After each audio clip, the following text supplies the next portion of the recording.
marginalized sectors of society. Do you agree? Agree. Alright, what is corporate social responsibility or community development? No? So we share what we have. Yeah. Okay, sige. And then establish local and international linkages. So what is this all about? One of the mission of LPU is establish local as well as international linkages.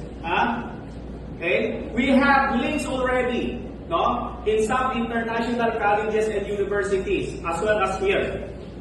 So kilala na, kilala na ang LPU University. Alright, so you must be proud to be you have to be proud, okay, as students of LPU as Lyceum. Alright? Because hindi lang tayo local as well as international linkages we already have. May mga tie-ups na tayo sa ibang bansa.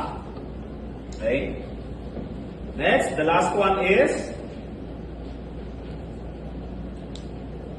produce sustainability advocates for global action. Alright. Okay, sustainability. When you say sustainability, for example, you have a business. Okay? How do you sustain your business? Right? There are some businesses, diba? After, reaching, its peak saturation for 3 or 5 years.